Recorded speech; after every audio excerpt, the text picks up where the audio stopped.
C'est tellement flou. Non, ça va être ça. Non, c'est pas ça pantoute. Des YouTube Short. Short. Short. En tout cas, excessif.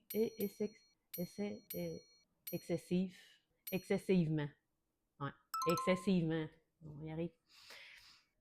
Voyons. Dernièrement, j'ai publié des vidéos sur la santé mentale sur mes pages Instagram, TikTok, puis j'ai même fait des YouTube Shorts. J'ai parlé d'anxiété, j'ai parlé de phobie, j'ai parlé d'estime de soi, puis en 3 minutes, c'est pas assez pour faire le tour du sujet. Fait que je me suis dit que je pouvais faire des vidéos sur YouTube pour pouvoir faire une description complète, un peu plus structurée que sur mes autres plateformes. C'est ma première vidéo YouTube. J'ai ma petite boisson énergisante, fait que je suis partie pour te jaser ça. Les mécanismes de défense, c'est vraiment un sujet qui m'a intéressée durant mes études universitaires. J'en ai entendu un peu parler au cégep brièvement dans mon cours d'introduction en psychologie. Mais à l'université, c'est vraiment là qu'on est rentré en détail dans ce concept-là qui est la façon dont les gens vont se défendre contre des stresseurs. Les mécanismes de défense, comment je les expliquerais, c'est vraiment comment les gens vont réagir face à un stresseur pour se protéger, pour juste se sentir bien, puis pour protéger leur estime personnelle. À base, là, le pourquoi je voulais aller étudier en psychologie, c'est parce que je voulais mieux comprendre les gens, puis par défaut, mieux me comprendre moi-même. Quand je dis que j'ai étudié en psychologie, le monde va dire « Ah, fait que tu peux m'analyser. » Un peu, oui. C'est la façon dont les gens vont réagir. Fait que c'est pour ça que ça nous rend un peu plus empathique parce que, veux pas, de savoir qu'une personne est en train de se défendre contre un stresseur en ce moment, ben ça fait en sorte que tu es capable d'identifier un peu plus la menace. Tu sais, tu te dis « OK, clairement, si en ce moment, elle fait, mettons, de la projection, ben clairement qu'elle se sent menacée d'une certaine façon. » Fait que c'est plus facile de lire les gens de cette façon-là quand tu es capable de voir ce qui les stresse au quotidien. Je sais pas si ça fait du sens, mais moi, j'aime beaucoup les mécanismes de défense parce que c'est vraiment de quoi qui m'a permis de mieux comprendre les gens puis mieux me comprendre moi-même parce que j'en utilise, tout le monde en utilise, c'est universel. Tu les utilises peut-être pas toutes, mais c'est sûr que tu en utilises quelques-uns.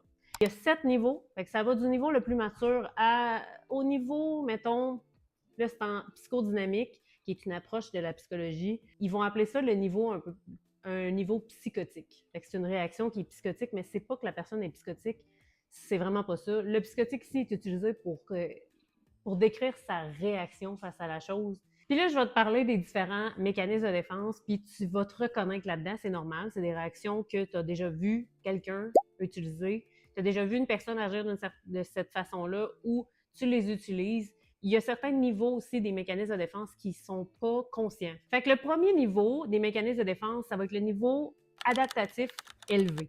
Fait que celui-là, mettons que je pouvais mettre un mot dessus pour définir ces mécanismes de défense-là, c'est mature. Fait que dans ce niveau-là d'adaptatif élevé, il existe 8 mécanismes de défense. Fait que le premier, c'est l'affiliation. L'affiliation, c'est d'être capable de faire appel aux autres dans le besoin. Fait que dans une situation où tu as besoin d'aide, que tu vis du stress, tu es capable de faire appel aux autres puis d'identifier que tu as besoin d'aide. Fait que d'aller chercher du soutien. J'ai besoin d'aide, donc je vais aller demander à un ami, je vais aller demander à de la famille, peux-tu m'aider pour telle affaire? Je vis du stress en ce moment, j'aurais besoin de ton écoute, j'aurais besoin d'un soutien. L'affiliation. Le deuxième mécanisme de défense dans cette catégorie-là, c'est l'altruisme. C'est d'apporter de l'aide aux autres puis d'avoir une satisfaction d'apporter de l'aide à autrui. Fait que c'est de retirer de la gratification puis de la reconnaissance en apportant de l'aide aux autres. Fait que souvent, là, ce que ça vient combler comme besoin, c'est qu'avant, dans l'enfance ou peu importe quand, la personne, elle a eu un manque, fait qu'elle va aller combler ce manque-là en apportant ce qu'elle n'a pas eu dans le passé. Le troisième mécanisme dans cette catégorie-là, c'est l'anticipation. L'anticipation, c'est d'être capable de se projeter dans le futur puis d'imaginer les conséquences possibles pour mieux se préparer. Fait que c'est d'être capable de, mettons, dans une situation stressante, l'exemple que j'aime bien pour ce mécanisme de défense-là, c'est, mettons, t'emmènes quelqu'un en date, puis ça te stresse. Bien, tu vas choisir un environnement où tu vas être plus préparé. Fait qu'une place que tu connais, une place que tu es à l'aise, où tu te sens bien. Fait que tu te prépares en conséquence de ce qui s'en vient, qui est stressant. Fait que t'anticipes. Le quatrième mécanisme de défense, c'est l'affirmation de soi. Fait que c'est d'être capable de dire ce que tu ressens. Faut que je me déplace parce que j'ai vraiment le soleil dans les yeux. L'affirmation de soi, c'est d'être capable d'exprimer ses pensées, ses émotions, ses ressentis. Puis ça, pour être capable d'atteindre ses objectifs. C'est aussi simple que ça. Le cinquième mécanisme de défense, qui est un mécanisme de défense que j'adore parce que ce n'est un que j'utilise beaucoup, c'est l'humour. C'est d'être capable de tourner en blague ou au ridicule des situations qui sont stressantes. Puis ça, pour détendre l'atmosphère. Moi, j'en connais beaucoup qui utilisent l'humour comme mécanisme de défense. Puis je trouve que ce n'est un qui, dans un moment, qui est adapté pour ça, ben ça peut vraiment aider.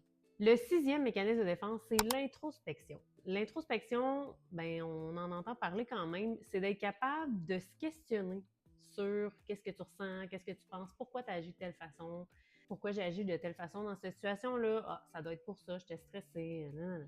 C'est d'être capable de se questionner sur ses propres pensées, ses propres émotions, ses réactions. C'est aussi simple que ça. Le septième mécanisme de défense, c'est la sublimation. La sublimation, c'est être capable de transformer une pulsion qui est négative en chose qui est acceptable socialement. Fait que, mettons, classique exemple, je suis en colère, je suis fru contre la vie, je suis fru contre ma boss, je suis contre mon boss, je suis fru contre un collègue, je suis fru contre whatever. Ben, je vais aller au gym, juste libérer ma colère-là en levant des poids, tu sais. Fait que c'est d'être capable de canaliser des sentiments, des ressentis désagréables en quelque chose qui est acceptable socialement. Fait que c'est pas juste d'aller au gym, ça peut être aussi, par exemple, de libérer un peu ses pulsions dans l'art, dans la musique, de faire un sport. Souvent, on va l'entendre, il y a des gens qui vont dire, moi, quand je file pas bien, je vais aller faire telle affaire, mais c'est un peu ça. C'est comme un peu transformer son émotion en quelque chose de positif ou quelque chose qui est juste acceptable socialement, qui est mieux vu. C'est à la place d'aller taper l'autre, ben tu vas aller au gym. Ça ressemble à ça. Puis le dernier mécanisme de défense de ce niveau-là, qui est dans les niveaux matures, c'est la répression. La répression, c'est d'être capable d'éviter quelque chose, d'éviter une situation temporairement. Fait que c'est d'être capable de se dire, là, c'est pas le moment. Je suis consciente de ce que je vis, je suis consciente de ce que je ressens. On va prendre un moment tantôt. Fait que je donne un exemple. J'invente un scénario, tu es au travail, puis en réunion d'équipe, puis il y a plusieurs personnes, puis là, ton collègue de travail t'expose ou ton collègue de travail fait un petit commentaire low-key de comme que t'es pas d'accord, tu t'es pas satisfaite avec cette réponse-là, ça t'a fâché. Puis il faut que tu interviennes par rapport à ça. Mais tu te dis peut-être pas pendant la réunion, je vais attendre qu'on soit toute seule pour pouvoir y en parler. Ça, c'est de la répression. C'est d'être capable temporairement d'attendre, d'être dans un contexte adapté pour régler le problème. Ça, tu le fais de façon consciente. Et ça fait le tour du niveau 1. Le niveau 2 des mécanismes de défense dans la théorie est appelé le niveau des inhibitions mentales. Là, ici, c'est des mécanismes qui sont plus ou moins matures, mais un peu maladroits. Je vais dire ça de même, mais ça reste que c'est des mécanismes qui sont encore très fonctionnels. Puis là, ici, c'est que c'est inconscient. La personne, elle le fait de façon involontaire. Elle ne sait pas qu'elle fait ça, dans le fond. Puis c'est pour ça que c'est un peu maladroit parce que c'est pas voulu. Fait que le premier mécanisme de défense de ce niveau-là, c'est le refoulement. Le refoulement, on en entend souvent parler, mais j'ai l'impression que c'est un mécanisme qui est mal compris. Le refoulement, c'est de juste mettre de côté une situation, un stress qui est trop pour la personne. Elle va comme l'oublier, mais le ressenti va rester là. Je ne sais pas si ça t'est déjà arrivé ou si tu as déjà vu quelqu'un vivre ça, mais mettons, on parle d'un sujet difficile. Je mets un scénario, mais tu parles avec quelqu'un de quelque chose, puis tout d'un coup, tu ressens une émotion, tu te sens triste, mais tu ne sais pas pourquoi. Ben ça, c'est du refoulement. Ça peut être du refoulement, en fait.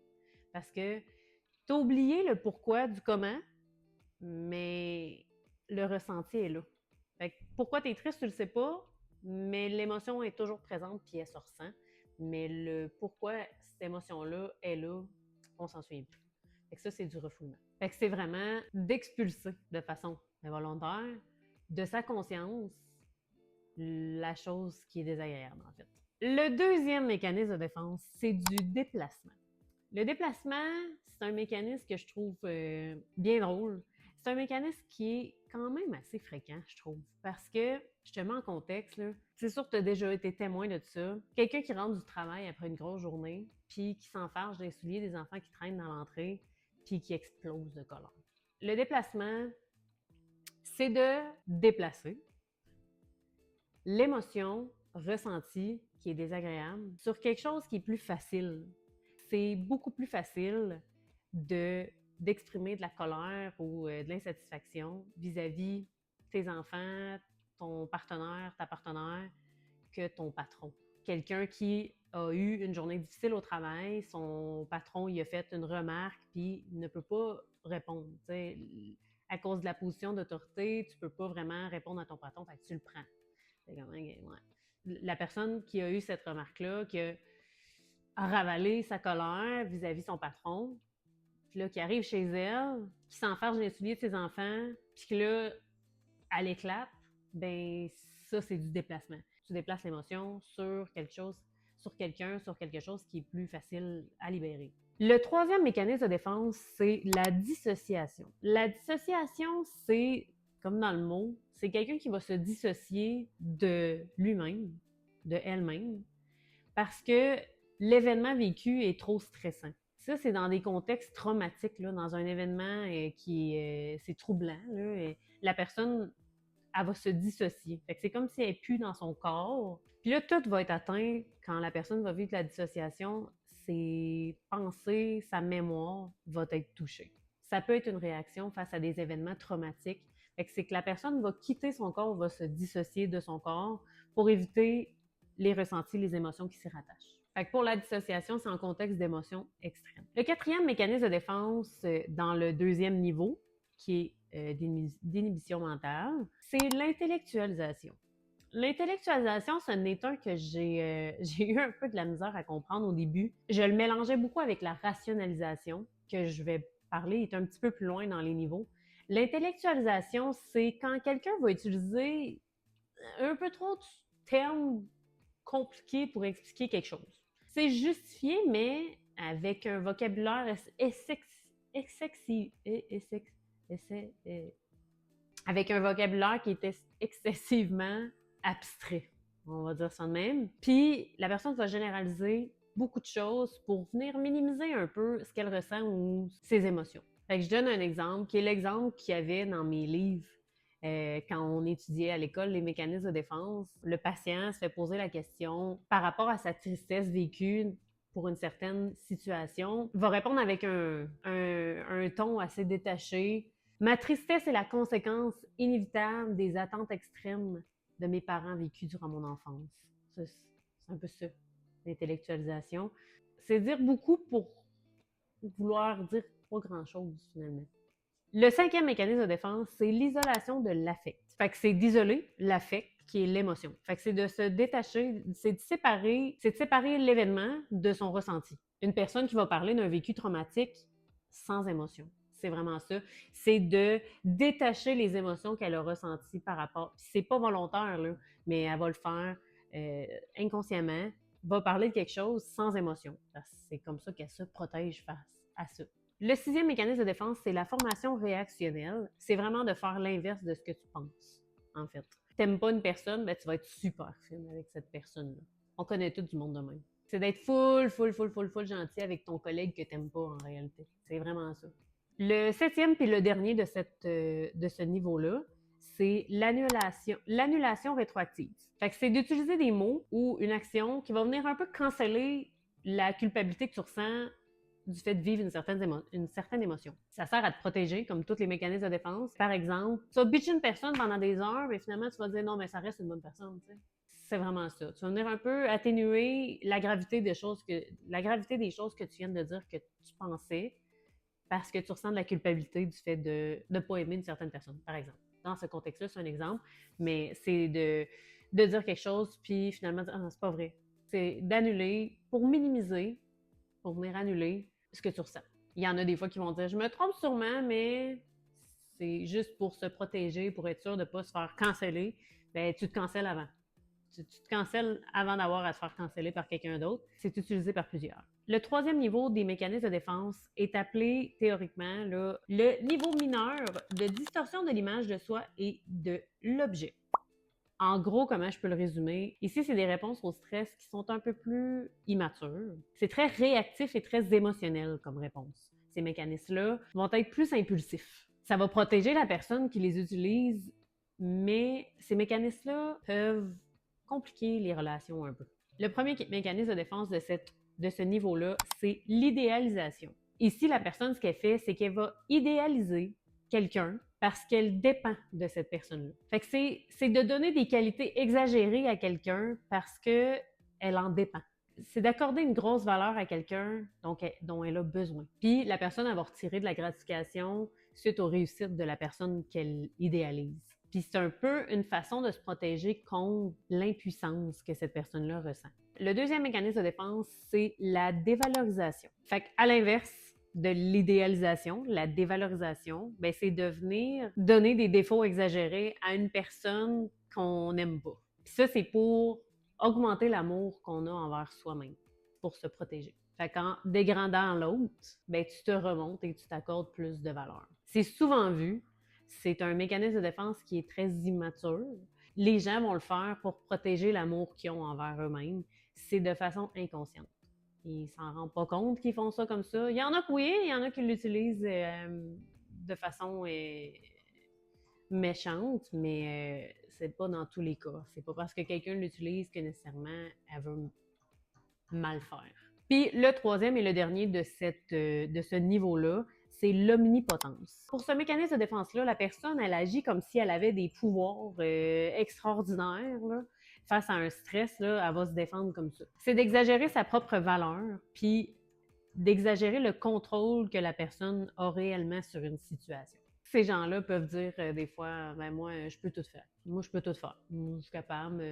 C'est de se donner, un peu trop d'importance.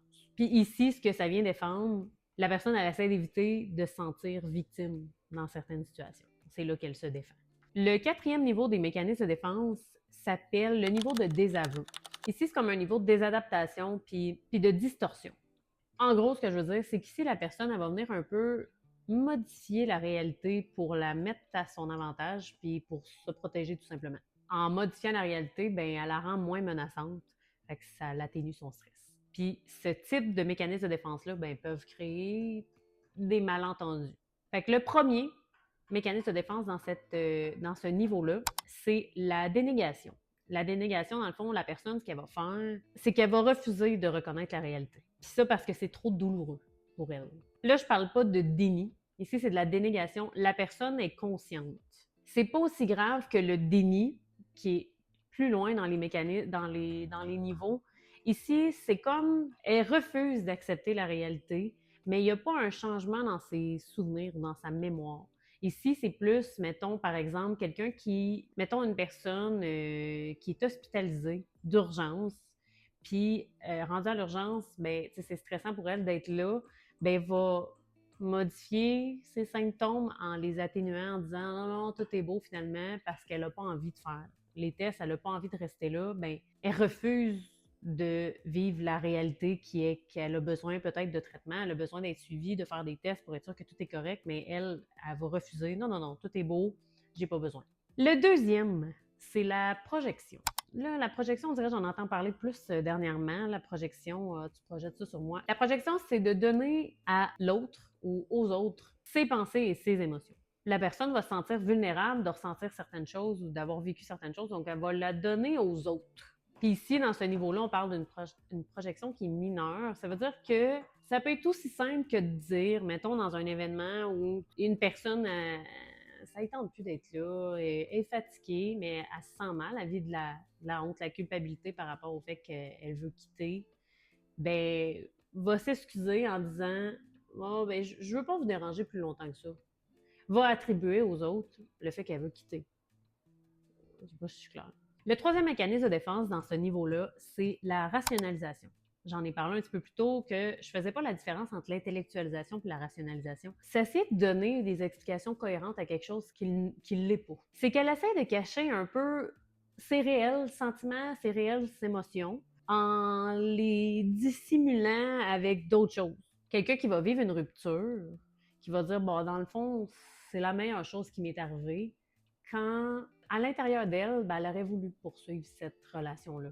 Un autre exemple, une personne va dire, ben non, ben j'étais occupée avec la job, va se défendre en disant, ah ben j'étais occupée avec le travail, mon horaire est booké, j'avais pas le temps, quand c'est pas vrai. Elle va rationaliser en mettant la faute sur son horaire de travail quand ben, ça ne tentait juste pas d'être là. T'sais. Pour le 5e niveau des mécanismes de défense, ce niveau-là est appelé le niveau majeur de distorsion de l'image de soi et de l'objet. Ici, on s'éloigne un peu plus de la réalité. Le premier mécanisme de défense, c'est la rêverie autistique. Là, le pourquoi autistique est dans le nom, je sais pas. Le lien, je sais pas. Mais moi, c'est un mécanisme de défense que j'utilise. Ici, la personne qui va utiliser ce mécanisme de défense-là, elle va se réfugier. C'est un peu se réfugier dans son monde. Je vais l'expliquer comme ça. Ce n'est un mécanisme de défense que j'ai de la difficulté à comprendre, je vais dire ça comme ça. Parce que dans ma tête, comment je le vois, c'est une personne qui va se réfugier dans son monde. Fait que dans ses romans fantaisiques, qui va utiliser les réseaux sociaux pour combler un certain besoin de relations sociales, de relations humaines, qui va utiliser la fantaisie, qui, en écoutant soit des émissions ou lire des romans, qui fait que la personne peut s'évader dans un certain monde. C'est de s'évader dans une rêverie. On va dire ça comme ça. C'est vraiment l'explication la plus claire que je peux donner sur ce mécanisme de défense-là parce que c'est un état que j'ai de la misère à comprendre un peu. Le deuxième, c'est l'identification projective. C'est comme dans la projection que j'expliquais dans le niveau précédent. C'est juste qu'ici, la grosse différence, c'est que la personne, elle va pas désavouer totalement ce qu'elle projette. Ici, la personne, elle va rester consciente de ce qu'elle ressent, mais elle va quand même attribuer à tort ses ressentis. La grosse différence avec la projection que je parlais tantôt, c'est que elle va le projeter, mais elle va aussi faire sentir à l'autre ce qu'elle ne veut pas ressentir. Je sais pas si c'est clair. Dans la projection de base que je nommais tantôt, ben la personne va projeter sur l'autre ses ressentis, mais il n'y a pas de changement chez l'autre. L'autre ne va pas se sentir influencé par ça. Mais dans l'identification projective, là oui, la personne va se sentir influencée par la projection de l'autre. Comment faire la grosse différence entre les deux? C'est se poser la question, est-ce que la réaction influence activement l'autre à ressentir quelque chose? La projection de base, non. Puis l'identification projective, oui. Le troisième mécanisme de défense dans ce niveau-là, c'est le clivage. Le clivage, là, ce n'est un qui est utilisé par beaucoup. Moi, j'en connais beaucoup qui l'utilisent, ce mécanisme de défense-là. C'est tout ou rien. C'est tout beau ou tout mauvais. C'est je t'aime ou je t'haïs. Il n'y a pas de zone grise. C'est vraiment les deux. C'est un ou l'autre. T'aimes une personne, c'est la meilleure personne que tu as rencontrée. C'est waouh, waouh, waouh. Ou tu la détestes, c'est ton pire ennemi, puis tu veux rien savoir. Ça, c'est le clivage. T'aimes ou t'aimes pas, c'est tout ou rien. Le 6e niveau des mécanismes de défense s'appelle le niveau d'agir. Fait que là, ici, c'est dans les actions que la personne va faire. La personne va se mettre en action pour se défendre. Le premier mécanisme de défense de ce niveau-là, c'est le passage à l'acte, aussi appelé le acting out. C'est très impulsif, très réactionnel. Puis c'est une défense qui est inadaptée, dans le sens que c'est pas bon d'utiliser ces types de défenses-là. Ce que ça crée chez les autres, souvent, c'est beaucoup de détresse.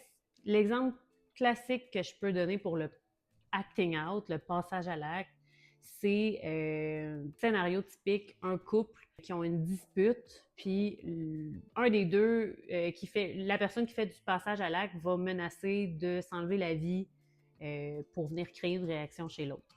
Là, la personne, elle essaie de se défendre en faisant ça, mais la défense n'est pas adaptée. Le deuxième mécanisme de défense de ce niveau-là, c'est l'agression passive. Exemple, t'aimes pas ton boss, puis il te demande de faire une tâche au travail, ben c'est de la faire, mais lentement. C'est une façon de saboter l'autre de façon indirecte, puis en douceur. Je vais y aller de même. C'est plus subtil. Un exemple, il y a une personne que t'aimes pas, qui a plus de batterie dans son téléphone. Va te demander, hey, as-tu un chargeur de cell? Ben, tu en as un, mais tu vas dire non. Puis tu vas la regarder être en souffrance par rapport au fait qu'elle n'a plus de batterie. Tu aurais pu y apporter la solution, mais tu décides de la laisser dans sa marde. Ou, mettons, il y a une réunion où une personne doit donner une décision. La personne a joué un rôle super important dans cette réunion-là parce qu'elle a une décision à rendre. Ben, elle va arriver en retard parce que de toute façon, le monde attend après elle. Puis là, vu qu'elle arrive en retard, la réunion doit être modifiée. Puis là, ça va créer de la colère chez les gens. Puis elle, ben, elle va se voir soulagée là-dedans. C'est un peu ça. C'est un peu les gens qui sont passifs-agressifs. Le troisième mécanisme de défense de ce niveau-là, ça n'a pas vraiment de titre, c'est plus une description. C'est la plainte de demande d'aide, mais le rejet de cette aide. Le mécanisme de défense ici consiste à quelqu'un qui va faire une demande répétée d'aide, quelqu'un qui va se plaindre qu'elle a besoin d'aide, mais quand on lui offre de l'aide, va refuser. Fait que, mettons, quelqu'un qui va se plaindre souvent de douleurs physiques, une personne qui va mentionner qu'elle est malade, nanana, mais quand ça va arriver au moment où le médecin va lui donner des conseils, des suggestions pour un traitement, ben, elle va les refuser parce qu'elle n'est pas satisfaite avec la réponse. Ça, ce que ça cache, ben, c'est une colère envers les autres. Le septième et dernier niveau des mécanismes de défense s'appelle le niveau psychotique. Puis là, c'est là que je veux vraiment, c'est important. Une personne qui utilise ces mécanismes de défense-là, elle n'est pas nécessairement, elle n'est pas psychotique. C'est la façon dont elle agit. Puis c'est en psychodynamique, l'approche dans laquelle cette théorie-là a été faite. Il utilise psychotique pas pour dire qu'une personne est psychotique, c'est juste pour dire que la réaction, la manière d'agir, elle est loin de la réalité. Le moyen d'agir, lui, est psychotique, mais pas la personne. Puis non, ça la rend pas psychotique parce qu'elle agit de façon psychotique. Fait que ici, la personne, elle va se défendre en modifiant beaucoup le contact avec la réalité pour se protéger. Fait que le premier mécanisme de défense de ce niveau-là, c'est la projection délirante. Puis ici, la grosse différence avec la projection, qui est plus mineure, l'identification projective, ici, la personne est vraiment déconnectée de la réalité. Elle va vraiment attribuer à tort ses ressentis, ses émotions, son stress aux autres, puis elle va vivre de l'anxiété par rapport à ça. T'sais, même s'il y a quelqu'un qui lui parle puis elle essaie de dire non, non, c'est toi, ben la personne, non. Elle peut pas revenir, elle est convaincue, elle se croit en fait. Puis ça ici, ce qui est important, c'est vraiment le contact avec la réalité, il est perdu. Puis la personne en souffre beaucoup, elle vit beaucoup d'anxiété par rapport à ça. Fait que c'est comme par exemple quelqu'un qui va refuser, quelqu'un qui va être convaincu que des gens lui veulent du mal parce que ben, elle a vécu de la détresse. Fait que la façon qu'elle se protège, ben, c'est de dire ben, c'est les autres qui me veulent du mal. Le deuxième mécanisme de défense dans ce dernier niveau-là, c'est le déni psychotique. Et si la personne elle va refuser de reconnaître que quelque chose s'est réellement passé. Fait qu'ici, vraiment, la personne, même si tu essaies de la convaincre, tu essaies de l'informer, elle refuse complètement. Fait que, mettons, quelqu'un qui a une maladie, avec un diagnostic clair. Ici, c'est un mécanisme de défense. Il n'y a pas vraiment un trouble de mémoire. La personne n'est pas amnésique. Là. C'est juste qu'elle ne peut pas considérer la réalité. C'est impossible. Elle est déconnectée de cette réalité-là. Fait que, mettons, quelqu'un qui vit, une personne qui est malade, qui a un réel diagnostic physique d'une maladie, va dire que non, non, tout est beau. Je comprends pas pourquoi mon médecin dit que je suis malade, mais je vais bien. Puis cette personne-là, elle est convaincue qu'elle va bien. Ou, par exemple, quelqu'un qui va continuer à penser que son partenaire qui est décédé est encore présent. Il ne va pas l'imaginer nécessairement, mais va continuer à communiquer avec son partenaire. Le troisième mécanisme de défense, la distorsion psychotique. Ici, la personne va altérer de façon assez grave la réalité pour satisfaire son besoin. Fait que, par exemple, quelqu'un qui va dire avoir une relation avec une personnalité connue quand c'est pas du tout le cas. Elle va s'imaginer une relation avec une personnalité connue. Quelqu'un qui va dire être un CEO millionnaire quand c'est pas du tout le cas. C'est vraiment de modifier sa réalité pour venir combler un besoin. Puis le dernier mécanisme de défense, c'est le retrait autistique. Et si la personne va éviter tout simplement d'être en contact avec les gens à l'extérieur. C'est quelqu'un qui va être très dans sa bulle puis très sensible aux stimuli. Fait que, mettons, quelqu'un qui a vécu une rupture amoureuse qui est super difficile, ben, va se retirer chez lui, sortira plus du tout, va être super isolé dans sa bulle, dans ses jeux vidéo, parlera plus pantoute à ses amis. C'est vraiment un retrait qui est quand même assez grave. Ça peut même être quelqu'un qui va être perçu comme ailleurs. On lui parle, là, puis il n'y a pas de réponse. Mais ici, c'est pas un trouble de santé mentale, c'est une défense. C'est un mécanisme de défense. On exclut tout trouble de santé mentale. C'est pas dû à une condition, c'est pas dû à un trouble, c'est un mécanisme de défense. Tout le monde peut les utiliser. C'est une réaction spontanée à quelque chose, à un stresseur. C'est une façon de se protéger, son estime personnelle. Fait que ça fait le tour un peu des mécanismes de défense. Et j'espère que c'était assez clair. Si ce ne l'est pas, moi, je t'invite à commenter. Ça va me faire plaisir d'aller chercher plus d'exemples, puis aller chercher plus d'explications. Fait que je t'invite à t'abonner. Tu peux t'abonner aussi, tu peux me suivre sur mes plateformes comme Instagram, TikTok. Je publie assez souvent, un peu de tout, mais principalement, c'est beaucoup sur la santé mentale, tout ce que j'ai appris durant mes études universitaires, puis mon projet d'entreprise. Fait que je t'invite à aimer cette vidéo. Ça m'encourage beaucoup à continuer mon petit projet.